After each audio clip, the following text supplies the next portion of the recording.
Welcome back to the Andrea Giovino Show. Continue to subscribe, excuse me. Thank you, Jesus, for giving me this platform. And we have back again, which was so interesting, Jamie Thivierge, because people had requested her to come back. And her topics, people just want to hear. So thank you. Thank you for coming back. Absolutely. What a blessing and an honor, Andrea. So you had a lot of questions, Yes, I know, yes. about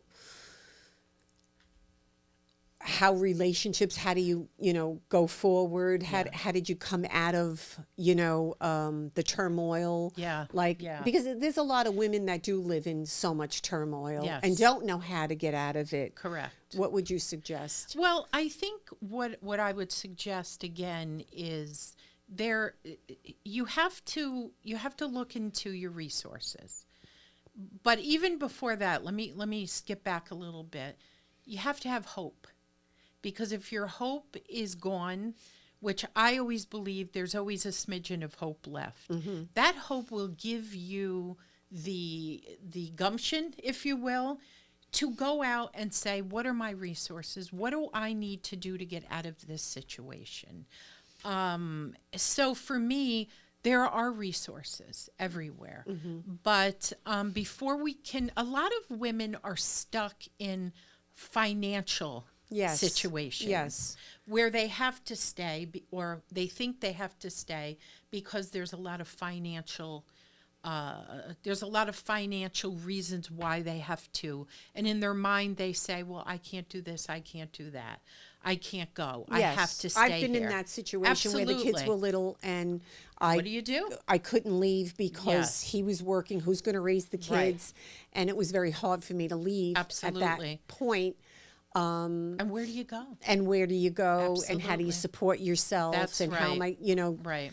especially when the kids are younger. Yeah, and I think we can talk about feelings and getting help and Right. all of these things, but we also want to look into the reality that what you just said, you had small children. Yes. You had no financial means and but through him. And exactly. And that's yes. a very, very scary place to be in. Yes. It's a very scary place to be at.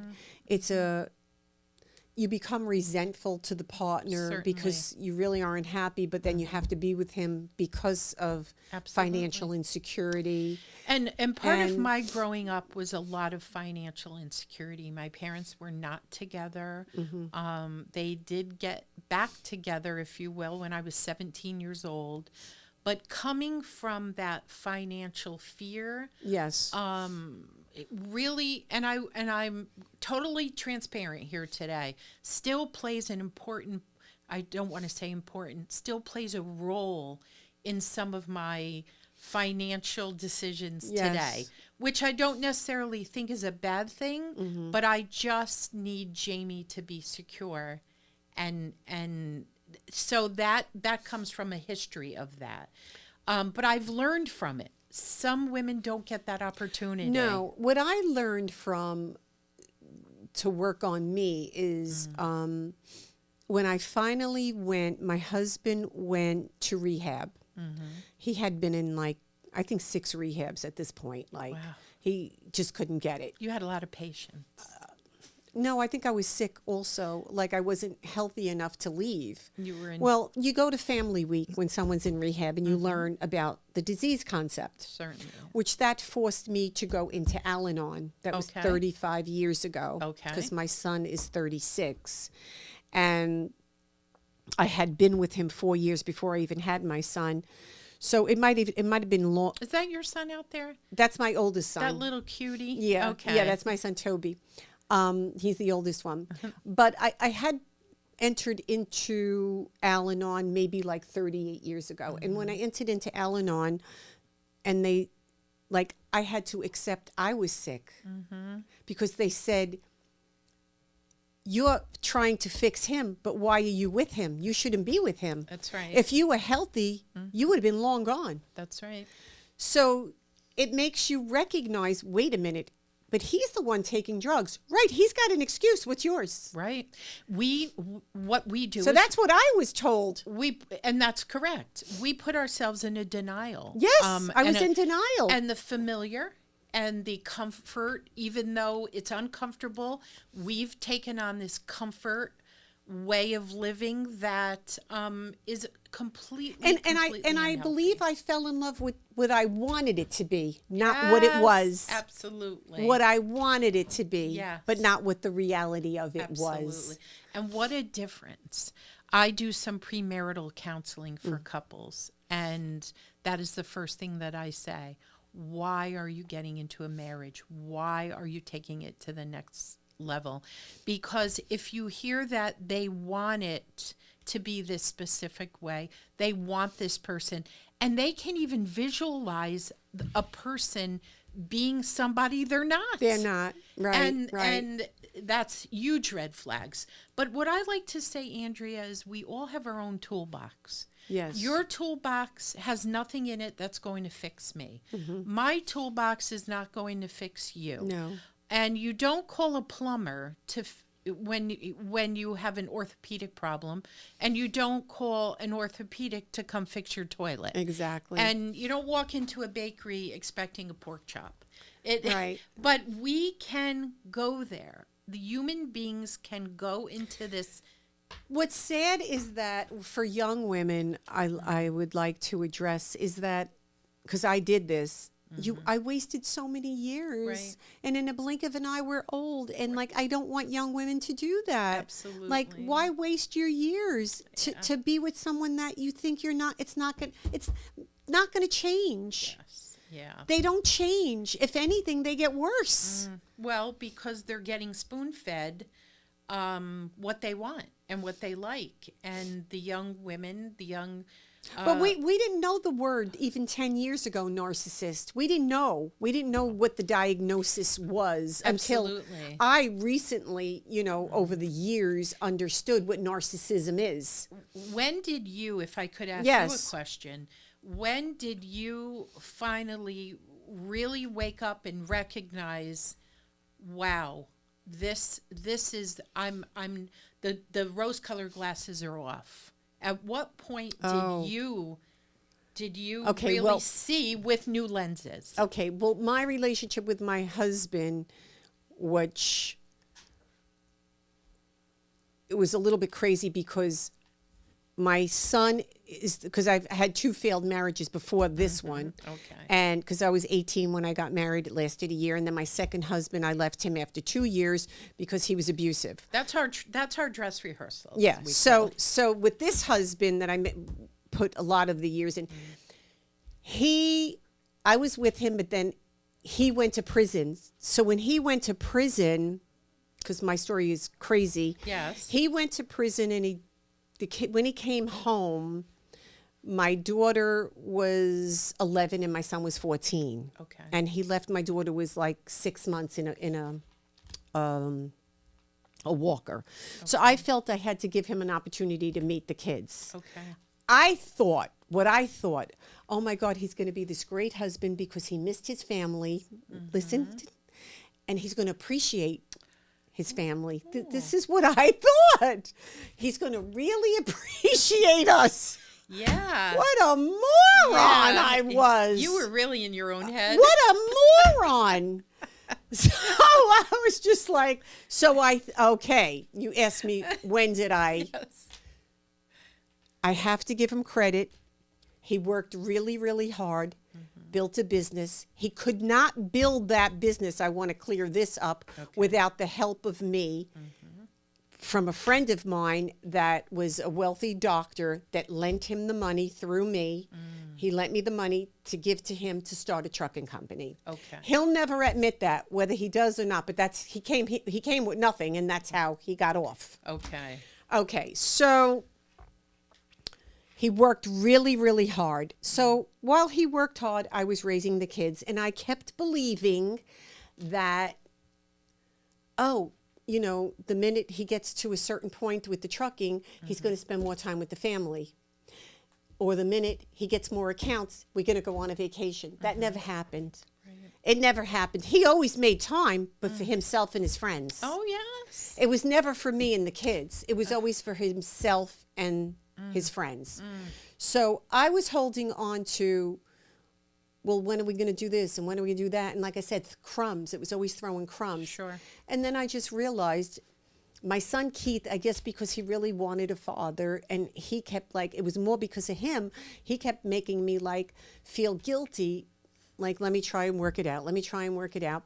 So then I think it was about when Keith was about 18, 19, I was just like, at that point, I had it. I didn't want it anymore. We started sleeping in separate bedrooms.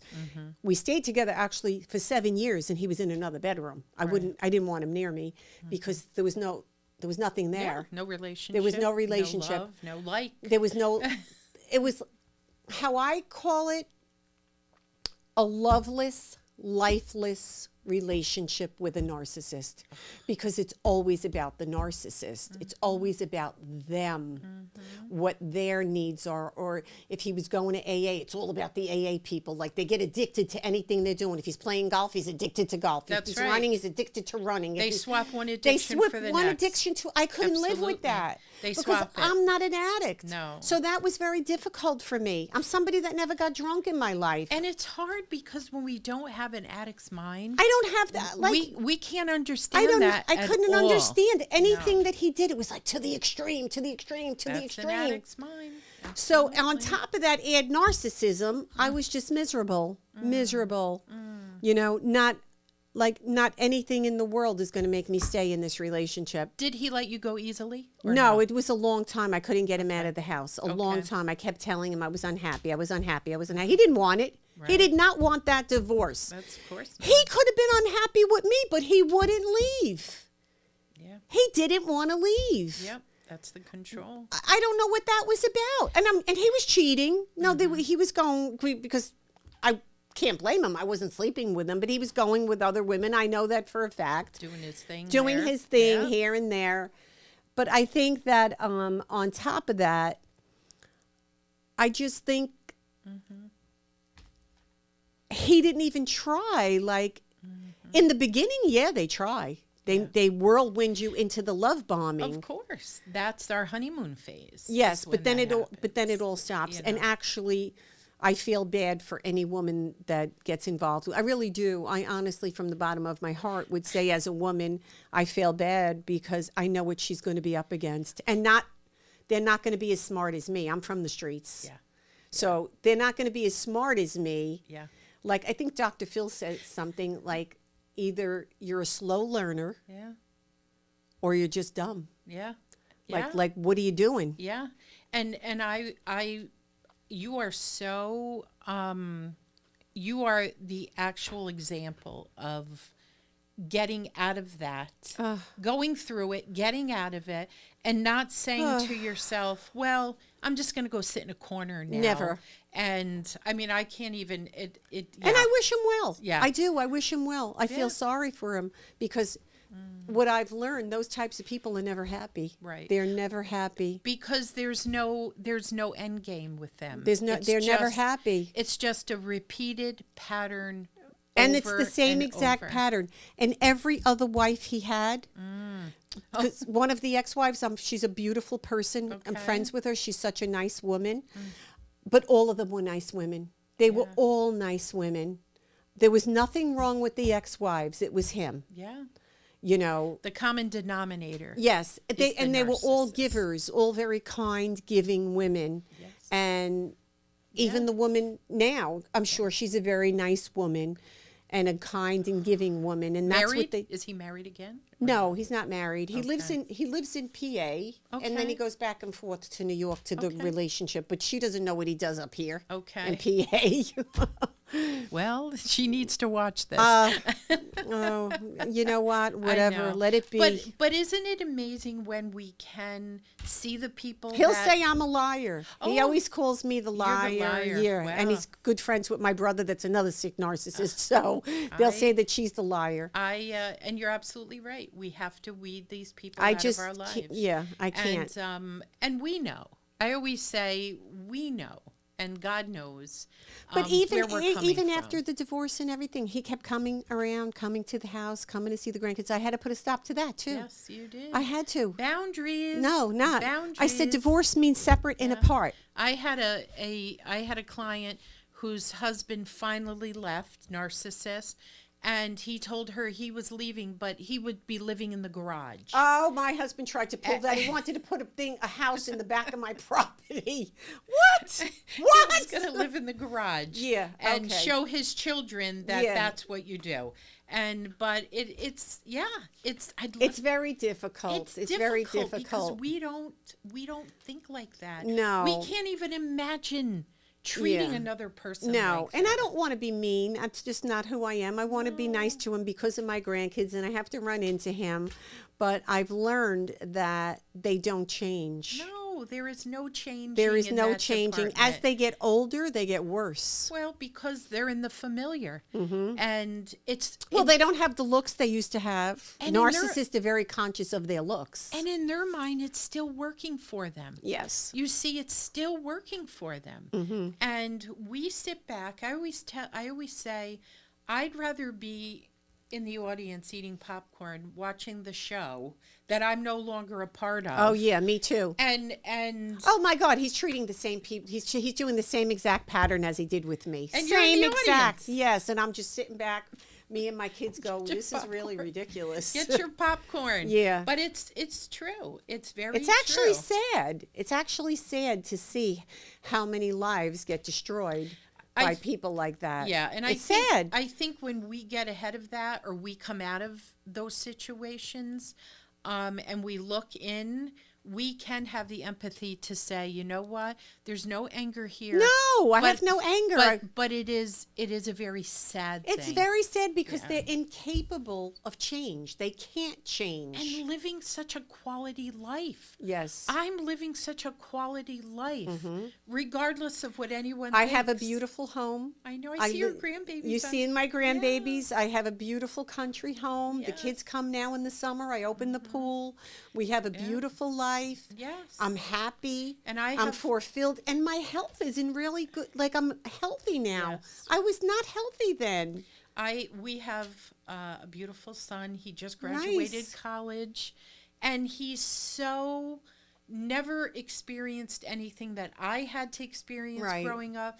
But this kid is such a good boy. I know everyone says their children are, but he is. That's wonderful. He's a great man. He's got a heart. He's my mother. We say my mother's passed, but I'm so fortunate because when I look at him, I think, you know something, this is a young man that I know will make some lovely girl a wonderful partner, husband, and which is great. And as a mom, isn't that what we look for? Absolutely. And that's how I feel. I did a really good job with my kids. I'm proud of all 4 of them. Yeah. I would never sit back and watch my sons abuse women like that. Never, ever. Absolutely not. And I think that, it's unfortunate, but my kids are very close to me. They are. They just are. I raised them. That's and they know. They know who where the foundation was me. Yeah. I'm the foundation. Absolutely. So, absolutely. And I always, there's a part of me that shares with women when they're so upset about, well, what's going to happen when my child graduates? What's going to happen when my child gets married? And here's what I say. Well, that person, your other half, will be in the back of the room or not there at all, and you will be up there. Right. Celebrating in those pictures, being there, and that child will know that that's why my kids are with me, because they know I'm the one. That's right. He could say any lie he wants. Yeah. They know. They know. And the proof is they're there with me. Yeah. So. And the truth within us is so beautiful. Oh, God. The truth within us is, I almost laugh at some things that I hear about myself from, I have an estranged relationship with my sister. I love her. I have that with my brother and one of my sisters. But it's I just can't have it. I can't go back to that. I can't. I love that. Exactly. I'm not going backward in life. Where she's chained up in life, I've past. I don't care. I don't care what they say. Right. I could, you get to that point. I I don't know. care what you say about me. I know. It's like white noise. Absolutely. It's like the guy Absolutely. 3 blocks away said something. Okay, I don't even know them. That's Right. where I'm at. Like, Absolutely. okay, great. I'm the same way. I'm the same way. I think I'm blessed. Yes. Not you that I are. think I'm blessed. I am blessed. I have the big guy upstairs that watches over me. That's number one. And I'm a very firm believer. That's what really got me to the point of the inner strength of, I don't want this no more. Right. I'm done. Right. I'm done, and I'll be okay. Yeah. And I will be okay. And I was. Right after the divorce, everything started blowing up for me. Everything. Mm-hmm. Once I ended everything, got him out, everything started, people calling me. You want to do this TV show? You want to do this documentary? I started getting more work and more work and more work. And now it's just like everything really fell into place, and I'm in a very good place on every level. Yes. On every level. It's such a great feeling. And it's a good feeling, It is. know? And it's a feeling we cannot fully describe. No. We can feel it with I mean, each you other. see, you follow me on my. yes. It's like everything is about my kids. I just did something in Philly last week in the theater. Okay. Opening up a one-man play, and I was opening up for a friend of mine. I'm just constantly working in the industry of entertainment. Yes, I love it. Thank I love you. it. I love Thank it. you. And I think when we're public faces, Exactly. I will say, just to know that we have the platforms to be able to speak this into women. Oh my and God, yeah. Speak whatever our truth, what we've been through, where we've come from.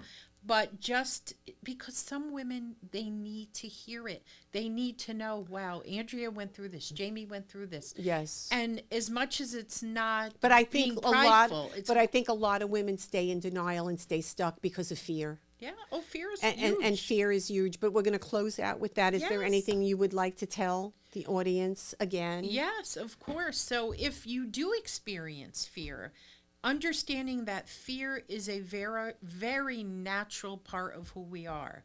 But fear can also take you from being emotional with that and shutting down to being fearful, but working through it and gaining emotional strength. Yes. And I always like to turn fear to faith. Yes. Oh, I love that. And if you turn fear to faith, you'll be okay. Absolutely. Thank you for tuning in. You can find Jamie. Tell them. Website is youremotionalbeauty.com.